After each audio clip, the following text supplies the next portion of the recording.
So now I want to mark the holes on the engine mount, from the engine mount onto the firewall. So before I do that, I'm going to just go ahead and check make sure that the engine mount is adjusted properly for the correct width. So I'm just going to check it again, make sure it's the engine's nice and snug in here, like that. And that'll be good to do the mark out.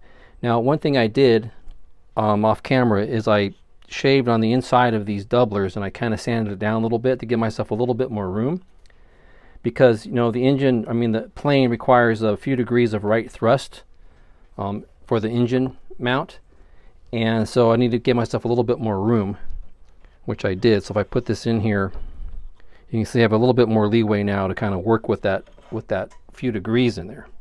Okay, so now I want to go ahead and mark the location. Let me get the engine out of the way. And the way I'm going to do this, I'm going to use something long and pointy, like this is an awl. You can also use like maybe a needle. This is a little needle file, or maybe a long screwdriver. But you want it to be long enough to where it doesn't, you want to make sure that this is long enough so that it doesn't get, so that the handle doesn't get in the way and sort of offset or angle the hole you're trying to make. So for example, if I was using something smaller like this, I can't get in there, kind of mark it without it being off center. So I'm trying to get something that's kind of long like this. Now the other thing is that this is a small diameter compared to the hole that I drilled. This is a 3/16 inch hole. So obviously there's a lot of play and movement that can happen in here.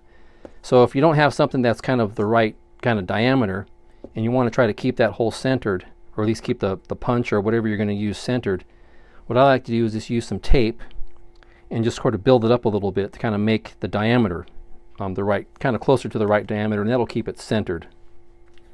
Okay, so what I'm going to do is, I'll use this one here. I'll take a little bit of tape. And it does have a taper in it, so it's kind of hard to get it to be, stay straight on here. I'll just do this though. And it doesn't have to be perfect. This is just to sort of help out a little bit. I'll kind of get this on here. And I may have to take it off and do a couple little pieces, but let's kind of bring it back like that. Do it again. I'm kind of doing it quickly here, but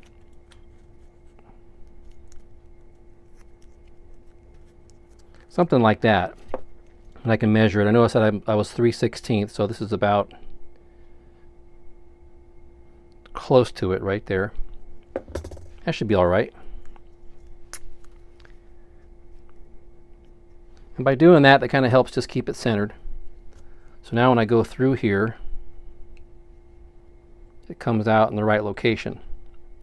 Now these holes are kind of slotted because this mount, I think, has kind of slotted holes in it. So even though you see that sort of slot, the actual hole itself, because it goes through two pieces, is actually one through going hole that's about 3/16 of an inch. So this will help, kind of like I said, also help keep it centered as I mark it. All right, so again, this is the bottom of the plane here. This is my engine mount. It's inverted. It's going to go in here, and now I'm just going to carefully locate it using the marks I made.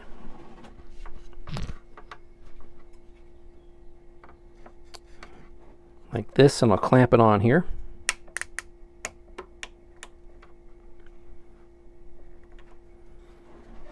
Now I can kind of check it.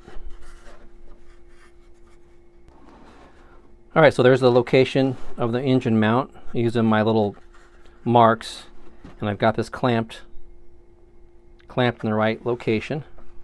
I can move this around here. Okay, and now I can carefully mark the locations. I'll do this one here first.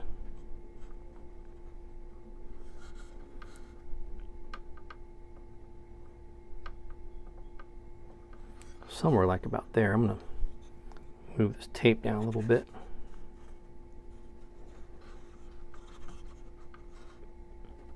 pressing down on this.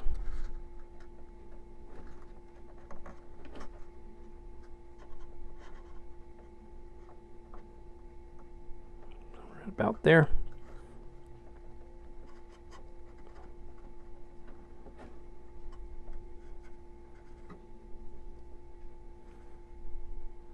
And I'm sure there's other ways to do this. And one more.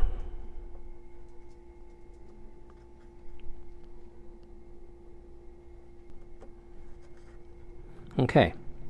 Let me pull the clamps off and we'll take a look at it.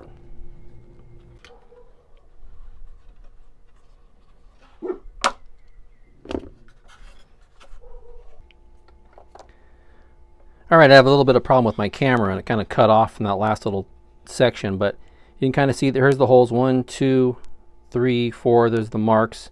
I'll check them and make sure they're sort of lined up again, but I think now I can go ahead and drill these through now. I'm going to use the pilot drill bit. I'm just going to do a smaller drill bit and then I'll drill them out with the 3/16 inch drill bit. I'm going to have to do those by hand because this is so small here, I can't get in there with a drill chuck. It's just going to be off center. So I'll just do it with using my hand drills, my pin vise, and then my bigger one, and we'll drill all those 4 out, and we'll get these going here.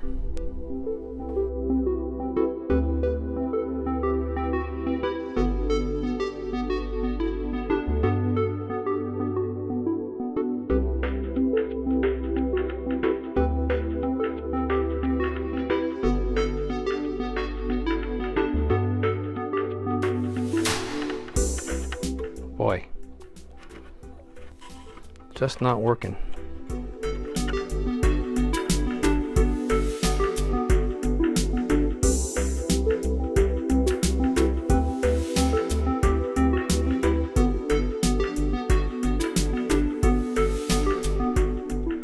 So I was ready to drill the firewall holes using the 3/16 inch drill bit, and I ran into a little bit of a problem, which is that the chuck diameter is too big to sort of have a straight kind of perpendicular drill hole into the firewall because it hits the side of the fuselage here. And I thought about it a little bit. Now, a lot of times your plane will have a cowl on it and the firewall isn't obstructed like this, so you can just go ahead and drill it straight. But in this case, as I said, because of these fuselage sides, it gets in the way. So I started to try to think about using like a small drill bit by hand and doing it, and it just wasn't working out. So what I did is I went to Home Depot and I got this cool drill bit set, which has these sort of hex, well, here's a drill right here. It has these hex style kind of I guess connections on them or whatever. They're just basically that sort of like that standard hex style. And I also got an extension for it also. And so between these two things, I can actually end up with a pretty long drill, right? And they actually have shorter ones too. So this will allow me to kind of get on here like this and get that hole nice and perpendicular and just straight in without hitting the side of the fuselage here. All right, so it ends up being quite long when I have this on here, but should work pretty good. It's a little bit loose, so I'm gonna have to kind of hold it in place, but I don't know. We'll see how it works. Kind of funny. All right, let's get this guy right here. If I can do this.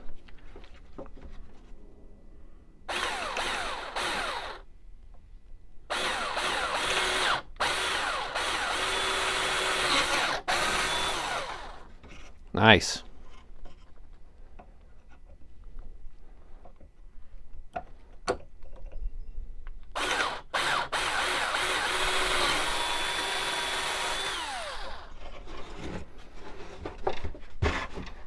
Kind of see I played with this one already.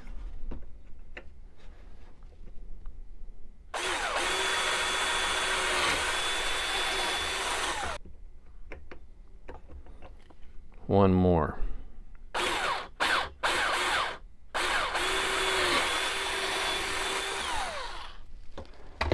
Okay, there we go.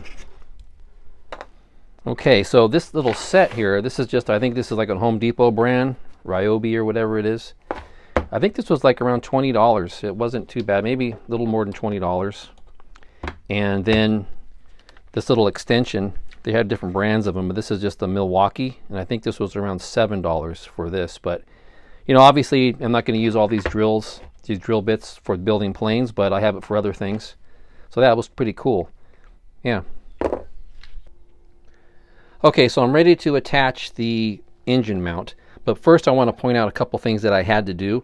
Okay, so one thing was I drilled these out with a 3/16 inch hole to accommodate the little bolt I'm going to use to mount the engine mount. But then I realized that the T-nut itself has a bigger diameter. It's closer to 1/4. So I drilled these out with a 1/4 inch drill bit to make them so the T-bolt can be accommodated. So that was one thing. The next thing I had to do is I ended up having to play around with the engine mount and make some adjustments to the mounting holes, because one thing that I kind of forgot to do or think about was that even though you offset the engine mount, kind of put a little bit of that right direction sort of thrust in it by shimming up on the side here, what happens is if you don't, you also have to shift the engine over a little bit. So not only do you have to shift it a couple degrees to the right, but you also have to move the entire thing over to the left a little bit, because if you don't do that, then the engine, the prop shaft or the center right up here is actually shifted over to the right a little bit too much. So I had the angle, the correct angle, it's just that the engine would have been sort of over like that.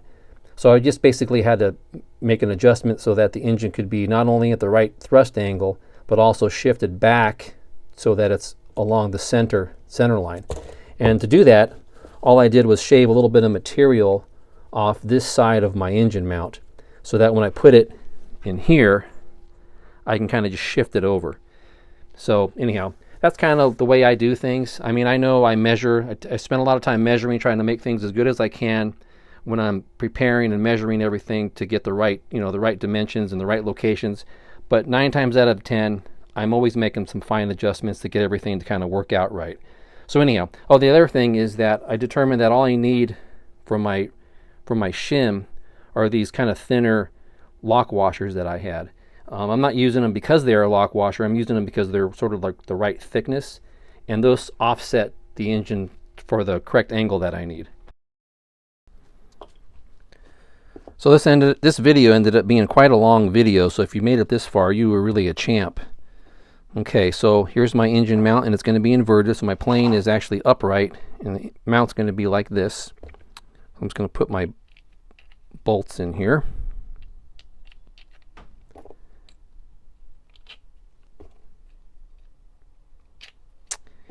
And then kind of hold on to this carefully and put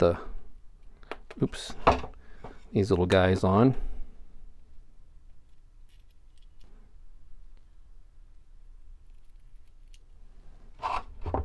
Okay.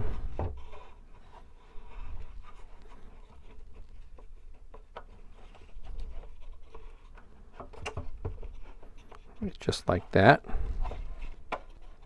Okay. Now what I'm going to do is put the T-bolts on, or the T-nuts. I always call these T-bolts, even though I don't think anybody else does. I think they're officially called T-nuts or blind nuts.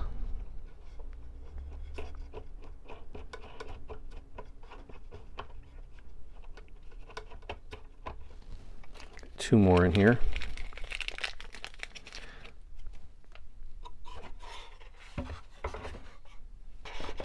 Okay, so the other way to do this is to just sort of press these into the wood now before you put the bolts in. But I don't like doing that, because if I press it in and it gets shifted a little bit, or it gets kind of moved offset, then it's going to make it harder for me to line up the bolts. So what I like to do is put these in and then have the bolts themselves kind of draw them in as I tighten them up. And then I can also make adjustments to the engine mount as I do that. All right. Okay, so now I'm going to go ahead and just draw these blind nuts into the firewall.